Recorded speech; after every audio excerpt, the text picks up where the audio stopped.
want to start before we get into what's wrong with the offense. Let's want to go down your injury list to make sure we're good going into the injury report week. Bates. Yeah, obviously, I got no more information than I had yesterday other than know it's not a serious injury, so it'll be one of those day-to-day things. So we kind of be in a wait-and-see mode. And realistically, that's just about everybody else as well. Michael Penix, Drake London, Zach Harris, all of those guys kind of be the wait-and-see mode, day-to-day mentality. But, nobody cares about injuries. We don't really talk about it. You just got to get ready to go. A couple more people on the list. Jalen Walker. Potentially getting back this week along with Billy. Like I said, all of those guys, they're just day-to-day, other than the guys that's actually on the IR status, like a Divine, but the other guys all be kind of monitored throughout the week, get to Wednesday, see what you look like in practice, Thursday, Friday, give them all the way up to game day like we did this week. And Storm Norton, how close is he in his 21-day window? Yeah, he's really close. He'll be another guy you can add to that kind of day-to-day, obviously having the ability to potentially activate him to see what he can give us, if he can give us anything, some competitive nature out there, and get a chance to go see him play a little bit this week as well. All right, on to really, like I said, it's the same thing with almost everybody. Okay, I just haven't. Yep. Straight before moving to the week. Offensively, you scored one touchdown in the last 8 quarters, or two, or one in a meaningful setup, one late. So 2 touchdowns in the last 8 quarters. Have y'all met on what's wrong, or how do you get the offense going again? Yeah, you meet on everything every single week, and obviously the last 2 weeks are different situations, different set of situations, I should say. We got to get our run game going, and if we can get those things going, that usually is our lifeline of everything that we do, whether it be running the ball, passing the ball, whatever the case may be. That's something our lifeline. And we get that going, we're really good offense. And when we don't get that going, we look like we did yesterday, where you don't have a chance to maintain possession, you don't have the chance to keep it. That's part of our game. That's part of what we do, how we want to manage our games. That helps our defense get better, everything get better. So really we got to get our lifeline going. Really that's the honest truth. We got to play better up front, and we got to give those guys more opportunities. And then when we do get the opportunities, we got to hold on to the football. Were they jumping the zones or overloading the outside zone runs, or were you just losing on some matchups? They just played better than us, up front. They played physical. They played better than us. They did nothing different. All the things you expect and all the looks you want to see on some of them. And, obviously those guys make plays. You got to be ready to do that better, and we got to do a better job. Rob, where are you with your confidence level in the offense and Zach, and are you considering making a change? No, obviously I got so much confidence in Zach. These guys are, I don't know what they're ranked in the National Football League as far as points. Moving the ball and all that type of stuff. I know we can move the football. I know we got the ability to do those things. We've been ranked as high as 5, as low as whatever, but these guys can move the football. They got a great plan. They do a really good job. And we got a lot of confidence that we'll get it going. And we got to get going this week. Every time you ride the up and down roller coaster of have a good game, have a bad game, have a good game, have a bad game, those questions are always going to be there. Those are always fair in the business that we're in. So those are the things that you're always going to look at. Do you feel like with the lack of production, your offense has become predictable? Have you become easy to figure out? It's hard to say that you're predictable, but I can't talk about the situation yesterday when you do get predictable. When you go down 3 points or three possession game and you got to go out there and throw it every single snap, that's going to make anybody predictable. That's a problem. And we've been in that situation probably twice this year. And those situations we got to stop from getting into. Obviously those situations make it really easy, make it really predictable, make it easy to figure it out when you got to pass and the guys can pin back their ears and go rush. So we got to get better from a whole standpoint when it comes to those things and maintaining and staying on schedule so we can get our offense going. From an accountability standpoint, look, no one's going to doubt the talent, particularly on the offensive side of the ball in this roster. But how are you handling the accountability when things look as bad as they did, not only once, but the second game this year? Yep.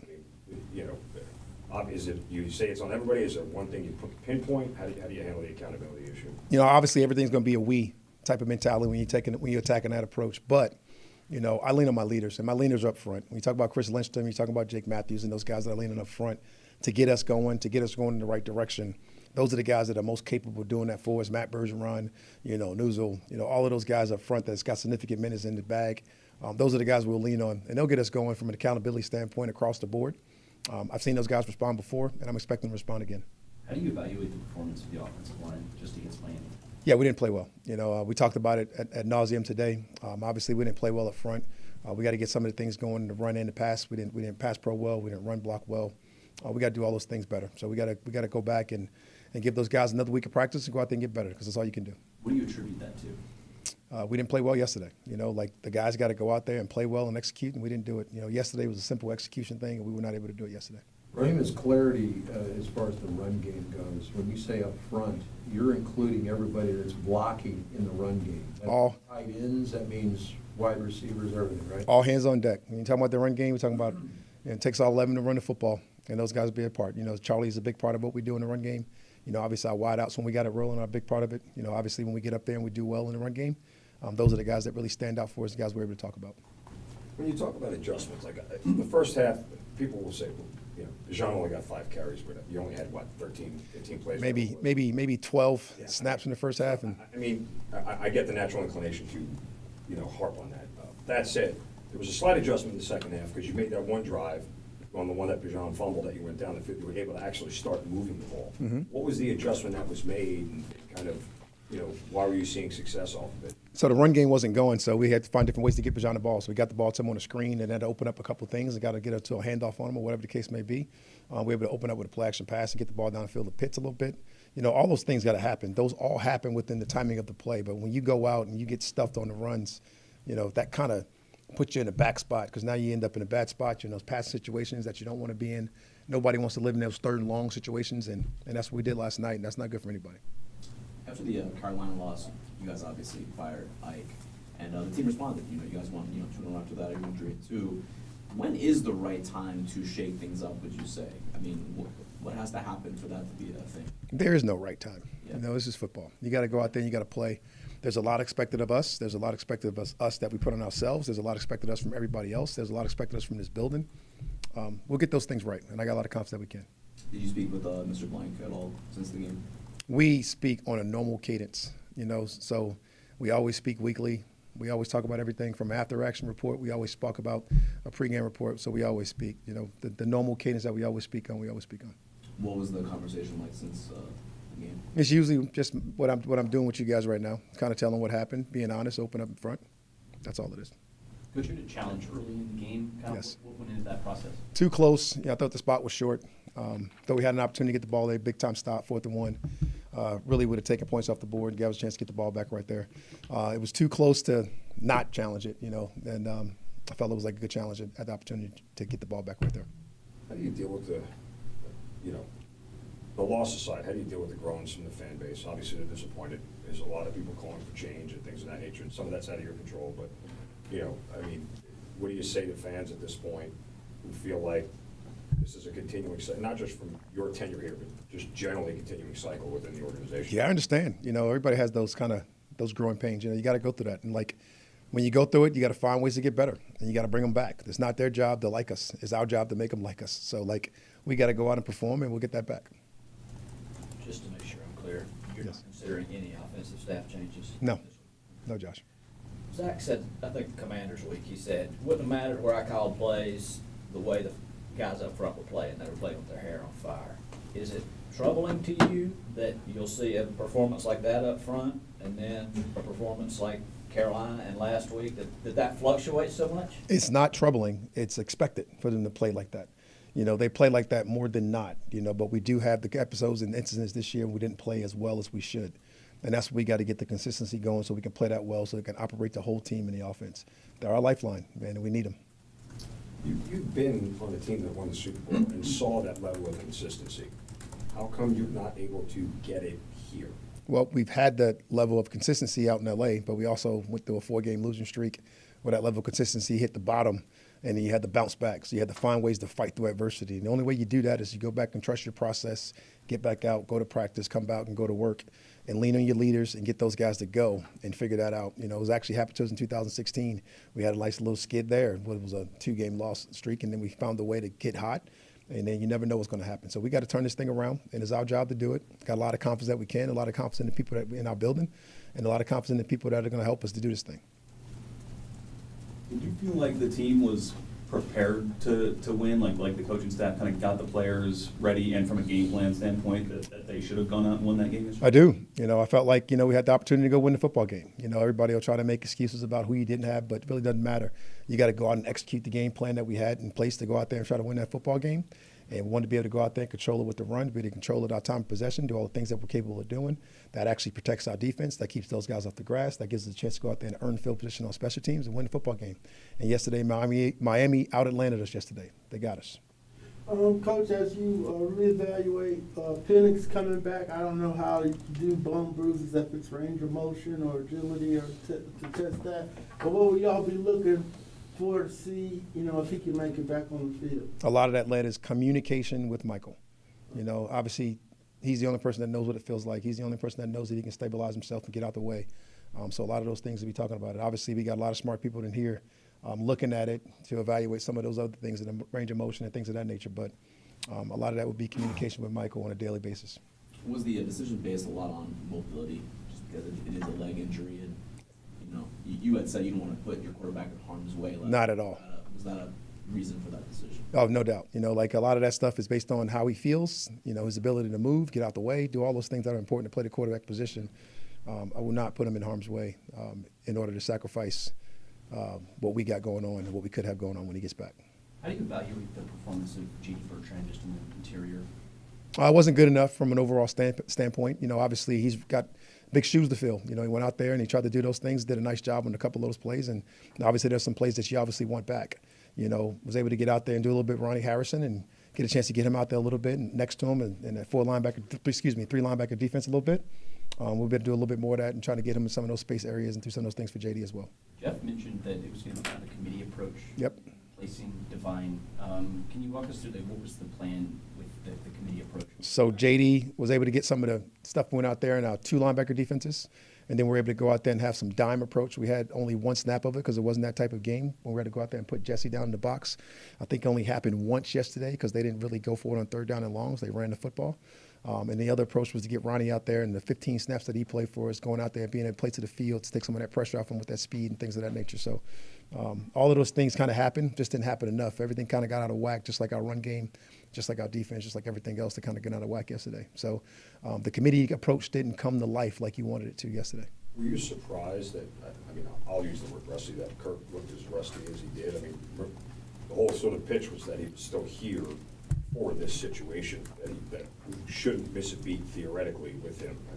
Obviously, again, real football and practice are two different things. No doubt. Surprised that how inefficient, is it fair to say inefficient he looked? Sure. He'll tell you too. He'll tell you he'll be disappointed in how he played and some of the things he needs to get done out there and some of the things that we want to get done out there and all the stuff that we want to have happen. But, to say surprised, yes, because of how well he looked, how much command he has of the offense and those things. But, he'll get better and he'll do whatever's required moving forward.